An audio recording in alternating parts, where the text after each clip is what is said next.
अस्सलाम वालेकुम स्टूडेंट्स। आज का हमारा टॉपिक है बायोटिक एजेंट्स ऑफ पॉलिनेशन, जिसे उर्दू में कहा जाता है अमल ज़ेरगी के हयाती ज़राए। हमने हमारे पिछले वीडियो लेक्चर में ज़ेरगी के गैर हयाती ज़राए, जिसे अबायोटिक एजेंट्स कहा जाता है, ये बहुत तफसील से समझ चुके हैं। अब हमको अमल ज़ेरगी का बहुत ही इंपॉर्टेंट और अहम जरिया समझना है, जिसे हयाती ज़राए बायोटिक एजेंट्स कहा जाता है। तो चलिए हम इसे भी पॉइंट टू पॉइंट समझने की कोशिश करते हैं, ताकि आपको हर पॉइंट अच्छे से समझ में आ जाए। हयाती ज़राए है क्या, पहले हमको यह समझना है। तो ये ऐसे अवामिल होते हैं या ऐसे जानदार अवामिल होते हैं जो ज़ेरों को ज़ेरादान से कलगी पर मुंतकिल करते हैं। स्टूडेंट, इसमें आपको नाम से ही समझ में आता है कि यहां पर हयाती नाम इस्तेमाल हो रहा है। तो हयाती के मानी होते हैं हयात, जिंदगी, मतलब जानदार, जिसको बायोटिक कहा जाता है। तो इसमें तमाम ऐसी अशिया का शुमार होता है जो जानदार हो और ये ज़ेरे मुंतकिल करने में मदद करते हैं, इसलिए इन्हें हयाती ज़राए कहा जाता है। इंग्लिश में बायोटिक एजेंट्स कहा जाता है। एक बार आप तारीफ फिर से याद रखिए कि ये ऐसे जानदार अवामिल होते हैं जो ज़ेरों को ज़ेरादान से कलगी पर मुंतकिल करने के लिए जिम्मेदार होते हैं, ज़ेरगी के हयाती ज़राए कहलाते हैं। चलिए अब हम इसे पॉइंट टू पॉइंट समझने की कोशिश करते हैं, जिसमें पहला पॉइंट है कि हयाती ज़राए में जानदारों का शुमार होता है। तो ये बिल्कुल सही है, इसके नाम से ही जाहिर होता है कि इसमें सिर्फ और सिर्फ जानदार ही हिस्सा लेते हैं ज़ेरों की मुंतकली के लिए। तकरीबन 80% नबातात में ज़ेरगी जानदारों के जरिए अंजाम पाती है।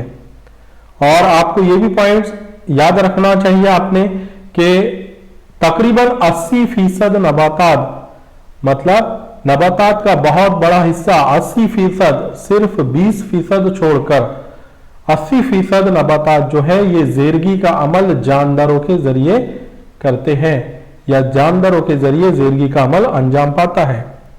बाकी के जो 20% नबातात हैं उनमें गैर हयाती ज़राए के जरिए ज़ेरगी का अमल होता है। आपको एमसीक्यू वगैरह में इस तरह का सवाल आ सकता है कि नबातात में हयाती ज़राए के जरिए ज़ेरगी का अमल तकरीबन कितने फीसद होता है। तो आप ये जुमला अगर याद रखें कि 80% नबातात में इस तरह का ज़ेरगी का अमल होता है, तो यह आपका सही जवाब माना जाएगा। इसकी मिसालें हैं हशरात, मतलब ज़ेरगी का जो अमल है जो जानदारों के जरिए अंजाम पा रहा है, तो उसके अहम जानदार कौन कौन से उसमें हिस्सा लेते हैं। तो वो है हशरात, परिंदे, चिमगादड़ वगैरह। और कुछ जानदार हैं इनके अलावा भी, इन मिसालों के अलावा भी, जो ज़ेरों को एक मुकाम से दूसरे मुकाम पर मुंतकिल कर सकते हैं। इस तरह तौलीद के अमल में जानदार पौधों की मदद करके माहौली निज़ाम और कुदरती वसाइल की बका को यकीनी बनाते हैं। प्यारे बच्चों, जानदारों के जरिए जो ज़ेरगी का अमल हो रहा है उससे फायदा क्या है, आपको ये पॉइंट भी तो समझ में आना चाहिए कि इससे फायदा क्या है। तो इससे फायदा ये है कि तौलीद के अमल में जो जानदार पौधों की मदद करते हैं, तो उससे फायदा क्या होता है, माहौली निज़ाम में और कुदरती वसाइल, मुकम्मल जो माहौली निज़ाम है और जो कुदरती वसाइल है, कुदरती ज़खायर है, ये तमाम की बका को यकीनी बनाया जाता है। मतलब ये तमाम चीज़ें जो है ये रिन्यू होते रहती है और बाकी रहती है। तो ये ज़ेरगी का बहुत इंपॉर्टेंट फेल समझा जाता है। चलिए अब हम इसके आगे समझते हैं ज़ेरगी की किस्में। ज़ेरगी की किस्में, जिसमें सबसे पहली किस्म है हशरात पसंद ज़ेरगी। हशरात पसंद ज़ेरगी, जिसे कहा जाता है इंग्लिश में पॉलिनेशन बाय इंसेक्ट, इसके लिए एक इस्तेलाह है जिसको कहते हैं एंटेमोफिली। स्टूडेंट्स, आपको ये इस्तेलाह याद रखना है, एंटेमोफिली या हशरात पसंद ज़ेरगी। इस तरह के सवालात एग्जाम में पूछे जाते हैं इस्तेलाहात के नाम से। तारीफ के जरिए हम समझते हैं। तारीफ में बताया गया कि जब ज़ेरगी का अमल हशरात के जरिए होता है तो उसे हशरात पसंद ज़ेरगी कहते हैं। प्यारे बच्चों, इसके अंदर एक इंपॉर्टेंट चीज आपको याद रखना है कि जब ज़ेरगी का अमल हशरात के जरिए मतलब इंसेक्ट के जरिए, छोटे कीड़े मकोड़े वगैरह के जरिए अंजाम पाता है या ज़ेरों की मुंतकली होती है, तो ऐसे अमल को हशरात पसंद ज़ेरगी कहा जाता है। इसे हशरात के जरिए होने वाली अमल ज़ेरगी भी कहते हैं। और इस तरह का तवाफुक जाहिर करने वाले फूलों को एंटेमोफिलस फ्लावर कहते हैं। इस तरह का तवाफुक जाहिर करने वाले फूल मतलब ऐसे फूल जिनमें हशरात के जरिए ज़ेरगी का अमल आसानी से हो जाता है, जिनकी बनावट, जिनका माहौल इस तरह से होता है कि वो ज़ेरों की मुंतकली हशरात के जरिए आसानी से कर सकते हैं। तो ऐसा तवाफुक जिन फूलों में होता है उन फूलों को एंटेमोफिलस फ्लावर कहते हैं। ये दोनों इस्तेलाहात आपको स्टूडेंट्स याद रखना है। एंटेमोफिलस फ्लावर किसे कहा जाता है या फिर एंटेमोफिली किसे कहते हैं। आपको ये इस्तेलाहात पर सवाल आ सकता है एग्जाम में। इसकी मिसाल है गुलाब का पौधा या गुलाब का फूल जो होता है, चमेली, बोगनवेल वगैरह, ये तमाम इसकी मिसालें हैं जिनमें हशरात के जरिए ज़ेरों की मुंतकली होती है। स्टूडेंट्स, आप ये तारीफ को याद रखिए। इसी तरह अगली हम जो टाइप पढ़ेंगे उनकी भी तारीफ इसी तरह से रहेगी, जिसमें सिर्फ मामूली सा फर्क रहेगा, तो आपको ये याद रखने में आसानी हो सकती है। चलिए अब समझते हैं हम हशरात पसंद ज़ेरगी की तवाफुकी खुसूसियात।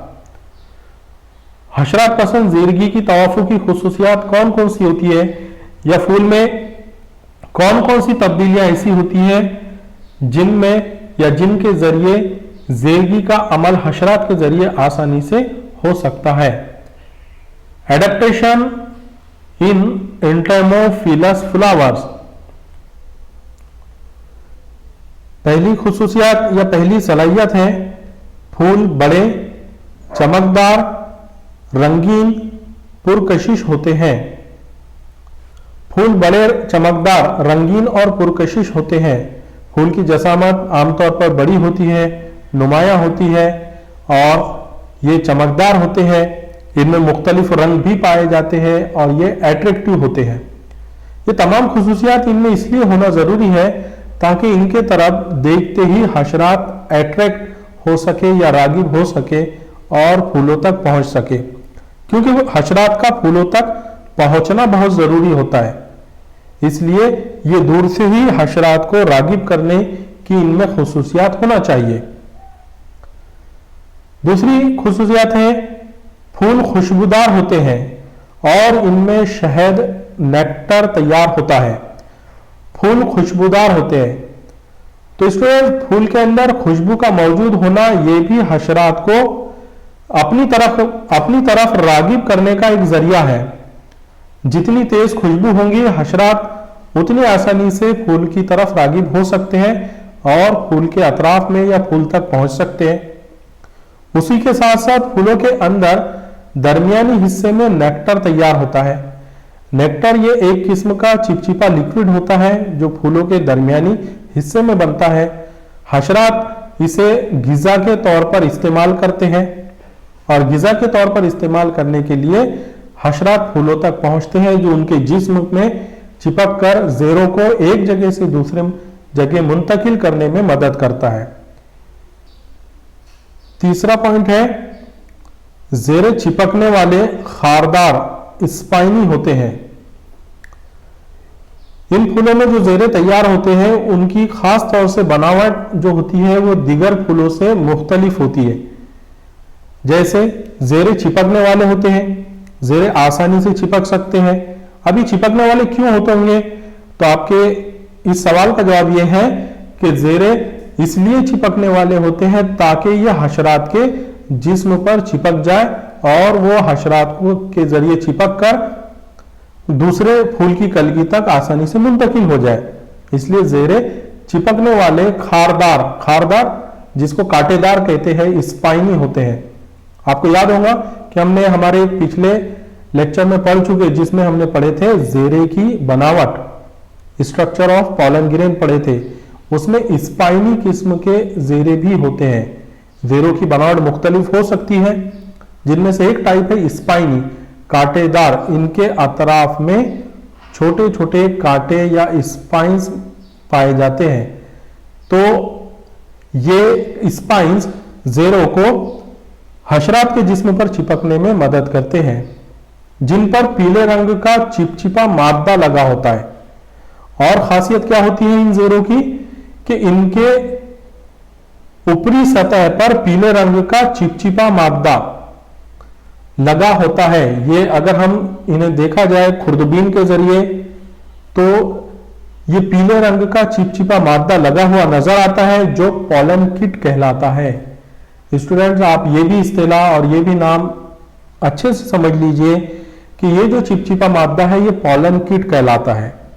पॉलन किट सिर्फ ये चिपचिपा मादा नहीं होता, बल्कि ऐसी तमाम अशिया जो जेरों को एक मुकाम से दूसरे मुकाम पर मुंतकिल करने में मदद करती है जेरगी के जराए के साथ में जो मदद करती है, उन्हें पॉलन किट कहते हैं। पॉलन किट ये सपोर्ट करने वाली अशिया होती है जो हशरात के जिस्म पर भी हो सकती है या फिर जेरों के अंदर बनावटी तौर पर भी हो सकती है। तो ये तमाम अशिया पॉलन किट कहलाती है। अगला पॉइंट है कलगी लेजदार होती है। अभी तक तो हमने सिर्फ नर तौलीदी उज़ू और पॉलन ग्रेन या जेरों के ताल्लुक से समझे। अब मादा तौलीदी उज़ू मतलब कलगी, जिसको इंग्लिश में स्टिग्मा कहते हैं, इसकी बनावट में भी तब्दीली होती है। तो ये तब्दीली कौन सी है कि कलगी लेसदार होती है, मतलब इसकी सतह चिपचिपी होती है। म्यूसिलेज के इखराज की वजह से ये चिपचिपी नजर आती है। और क्योंकि इसके ऊपर म्यूसिलेज का इखराज होता है और उसकी वजह से हमको ये चिपचिपी नजर आती है। तो स्टूडेंट, ये चिपचिपी क्यों होती है?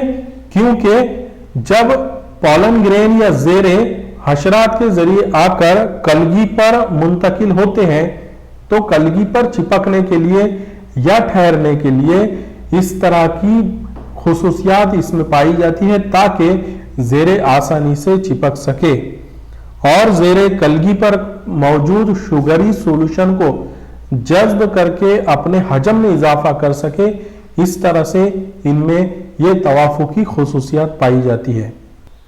अब हम समझते हैं दूसरी किस्म, जिसको कहते हैं परिंद पसंद जेरगी। परिंद पसंद जेरगी, इसकी इंग्लिश है पॉलिनेशन बाय बर्ड्स। यहां पर नाम से ही पता चलता है हमें कि यह जेरगी का अमल किसके जरिए होने वाला है, तो वो होते हैं परिंदे या बर्ड्स, जिसके लिए इस्तेलाह इस्तेमाल होती है ऑर्निथोफिली। चलिए तारीफ समझते हैं कि जब जेरगी का अमल परिंदों के जरिए हो तो उसे परिंद पसंद जेरगी कहते हैं। आपको स्टूडेंट्स याद होगा हमने जो पिछली तारीफ पढ़े, ये तारीफ भी बिल्कुल उसी की तरह है, सिर्फ इसमें फर्क क्या है कि अगर जेरगी का अमल परिंदों के जरिए हो, मतलब जेरेदान से जेरे कलगी पर अगर मुंतकिल किए जाते हैं और उसमें परिंदों के जरिए यह अमल होता है, तो उसे परिंद पसंद जेरगी कहते हैं। इस तरह का तवाफुक जाहिर करने वाले फूलों को ऑर्निथोफिलस फ्लावर कहते हैं। ऑर्निथोफिलस फ्लावर कहा जाता है। आपको तारीख में समझ में आ चुका है कि जेरगी का अमल अगर परिंदों के जरिए होता है तो उसे परिंद पसंद जेरगी ऑर्निथोफिली कहा जाता है, और ऐसा तवाफुक जाहिर करने वाले फूलों को ऑर्निथोफिलस फ्लावर कहा जाता है। ज़ेरगी का अमल कुछ ही किस्म के परिंदों के जरिए अंजाम पाता है। स्टूडेंट्स, आप एक बात यहां पर ख्याल में रखिए कि ये परिंदों के जरिए ज़ेरगी का अमल तमाम पौधों में नहीं होता, बल्कि कुछ अहम पौधे या कुछ सिलेक्टेड पौधे ही ऐसे होते हैं जिनमें इस तरह का तवाफुक होता है। और खास तौर से इस तरह का ज़ेरगी का अमल तमाम परिंदों के जरिए भी नहीं होता, सिर्फ कुछ किस्म के परिंदे ही इस अमल में हिस्सा लेते हैं। इन परिंदों की जसामत छोटी और चोंच बारीक और लंबी होती है। तो यहां पर आपको इसका जवाब मिल जाता है कि कौन से किस्म के परिंदे ज़ेरगी के अमल में हिस्सा लेंगे, तो उनके अंदर कौन सी खुसूसियात होना चाहिए। ऐसे परिंदों की जसामत बिल्कुल छोटी होना चाहिए, चोंच बारीक होना चाहिए और लंबी चोंच वाले ये परिंदे होना चाहिए। तो जिनमें इस तरह की खुसूसियात पाई जाएंगी तो वो परिंदे ज़ेरगी का अमल कर सकते हैं। उसकी मिसाल है हमिंग बर्ड्स और सनबर्ड्स वगैरह। आपको परिंदों की मिसाल अलग से याद रखना है और पौधों की मिसाल भी याद रखना है। इस तरह का तवाफुक जाहिर करने वाले जो पौधे होते हैं उसे बॉम्बेक्स कहा जाता है, केलिस्ट्रेमॉन कहा जाता है और उसी को बॉटल ब्रश भी कहते हैं। ये पौधों की मिसालें हैं और यहां पर जो देखे हमने ये सब परिंदों की मिसालें हैं। चलिए अब समझते हैं हम परिंद पसंद ज़ेरगी की तवाफुकी खुसूसियात। ऐसी कौन सी खुसूसियात होती है इन फूलों में जिसके जरिए परिंदे आसानी से ज़ेरों की मुंतकली कर सकते हैं। इंग्लिश में कहते हैं इसे एडेप्टेशन इन ऑर्निथोफिलस फ्लावर्स।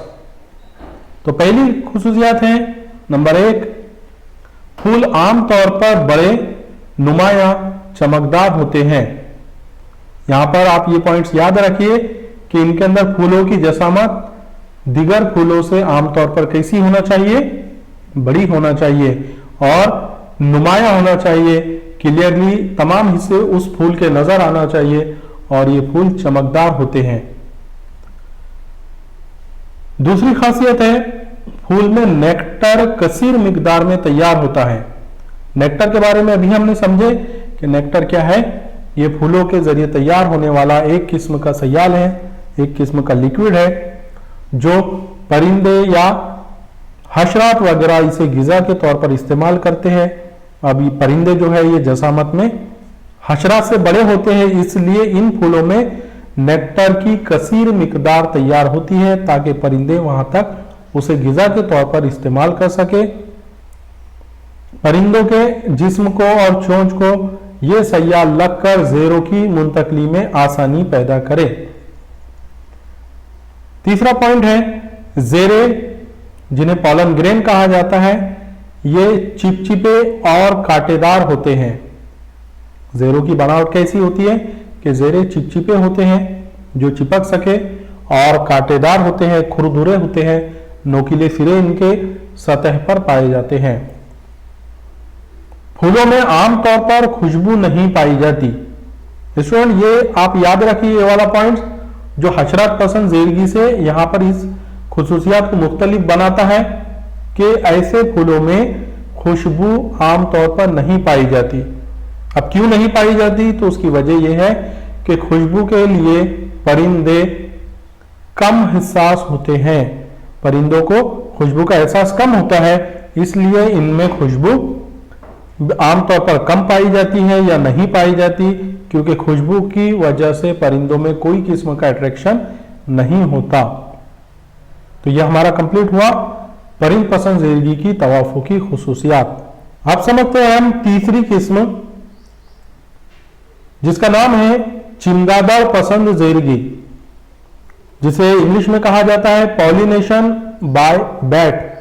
बैट चिमगादड़ को कहते हैं और इसके लिए जो टर्मिनोलॉजी इस्तेमाल होती है उसे कहा जाता है चिरोप्टेरिफिली। आपको ये भी इस्तेलाह याद रखना है। चलिए तारीफ समझते हैं। आप जब ज़ेरगी का अमल, आप खुद बता सकते हैं तारीफ पिछली 2 तारीफ के हिसाब से, कि जब ज़ेरगी का अमल चिमगादड़ के जरिए होता हो उसे चिमगादड़ पसंद जेरगी कहते हैं। अगर जेरगी का अमल किसके जरिए हो, चिमगादड़ के जरिए, तो ऐसी जेरगी के अमल को चिमगादड़ पसंद जेरगी या चिरोप्टेरिफिली कहा जाता है। और इस तरह का तवाफुक जाहिर करने वाले फूलों को क्या कहेंगे बच्चों? तो इस तरह का तवाफुक जाहिर करने वाले फूलों को चिरोप्टेरिफिलस फ्लावर कहा जाता है या कहते हैं। आमतौर पर चिमगादड़ जेरों की मुंतकली लंबे फासले या कई किलोमीटर तक कर सकती है। ये पॉइंट भी आपको याद रखना चाहिए कि आमतौर पर क्या होता है कि चिमगादड़ जेरों की मुंतकली लंबे फासले तक कर सकती है या फिर ज्यादा से ज्यादा कई किलोमीटर तक भी जेरों की मुंतकली कर सकती है। इसकी मिसाल है एडमसोनिया का पौधा, ये आपको मिसाल भी याद रखना है, और एंथोसिफेलस, दोनों नाम आप याद रखिए, ये एग्जाम में पूछे जा सकते हैं। अब हम समझते हैं चिमगादड़ पसंद जेरगी की तवाफुकी खुसूसियात। इंग्लिश में इसे कहते हैं एडेप्टेशन इन चिरोप्टेरिफिलस फ्लावर। इनकी खुसूसियात ये होती है कि ऐसे फूल तेज खुशबूदार हल्के रंग के होते हैं। इन फूलों में खुशबू बहुत तेज पाई जाती है, दीगर फूलों की बनिस्बत गहरी खुशबू होती है, और फूल खास तौर से बहुत ज्यादा डार्क नहीं होते, मतलब हल्के रंग के होते हैं या सफेद होते हैं। दूसरी खासियत है फूलों में नेक्टर कसीर मिकदार में खारिज होता है। फूलों में जो रस तैयार होता है या जो लिक्विड तैयार होता है जिसे नेक्टर कहा जाता है, तो यह नेक्टर कसीर मिकदार में तैयार होता है क्योंकि यह कसीर मिकदार में खारिज होता है क्योंकि चिमगादड़ हशरात की बनिस्बत ये बड़ा जानदार है और ये नेक्टर गिजा के तौर पर भी इस्तेमाल कर सकता है या फिर उसके जिस्म पर जब ये नेक्टर लगता है तो ये ज्यादा मिकदार में लगना चाहिए, इसलिए फूलों में नेक्टर कसीर मिकदार में खारिज होता है। नेक्स्ट है जेरे कसीर तादाद में तैयार होते हैं। स्टूडेंट्स आप ये पॉइंट याद रखिए कि जेरे कसीर तादाद में तैयार होते हैं इनमें, क्योंकि इसकी असल वजह यह है कि चिमगादड़ के जरिए जेरे गिजा के तौर पर इस्तेमाल होते हैं। ये उसकी रीजन है कि चिमगादड़ जेरों को गिजा के तौर पर इस्तेमाल करता है, यानी खाता है उसे, और कुछ मिकदार में जेरे जो उसके जिस्म पर लग जाते हैं वो दूसरे फूल पर मुंतकिल हो जाते हैं। अगला पॉइंट है आमतौर पर फूल रात में खिलते हैं। यह भी एक ऐसी तवाफुकी खुसूसियात है इन फूलों की जो दीगर फूलों से इनको मुख्तलिफ रखती है। जैसे आमतौर पर ये फूल रात में खिलते हैं, इसलिए चिमगादड़ के जरिए जेरी का अमल अंजाम पाता है, क्योंकि चिमगादड़ भी रात के वक्त ही ये बाहर निकलते हैं और ये एक जगह से दूसरी जगह घूमते हैं, इसलिए जब ये फूलों तक पहुंचते हैं जो फूल रात में खिलते हैं तो उनमें जेरगी का अमल चिमगादड़ के जरिए ही अंजाम पाता है। तो स्टूडेंट्स अभी हमने ये तमाम खुसूसियात समझ चुके हैं जो तवाफुकी खुसूसियात थी चिमगादड़ पसंद जेरगी के अमल की। आपको अगर एग्जाम में सवाल आता है कि चिमगादड़ पसंद जेरगी की तवाफुकी खुसूसियात लिखिए तो आप ये 4 पॉइंट उसमें लिख सकते हैं। और यहाँ पर अपना ये टॉपिक कंप्लीट हुआ। इसके अलावा भी जेरगी के जराए बहुत से हैं, जिनमें से जैसे एक मिसाल है जूफिली। जूफिली हैवान पसंद जेरगी। हैवान पसंद जेरगी अगर दिगर बड़े हैवानात जो घास चरने वाले होते हैं उनके जरिए जेरों की मुंतकली होती है तो उसे जूफिली भी कहा जाता है। और इस तरह का जेरगी का अमल खास तौर से जो मैदानी में पाए जाने वाले पौधे हैं, मिसाल के तौर पर घास वगैरह, उनमें इस तरह का जेरगी का अमल अंजाम पाता है। तो उम्मीद करते हैं ये तमाम चीजें आपके समझ में आ चुकी होंगी।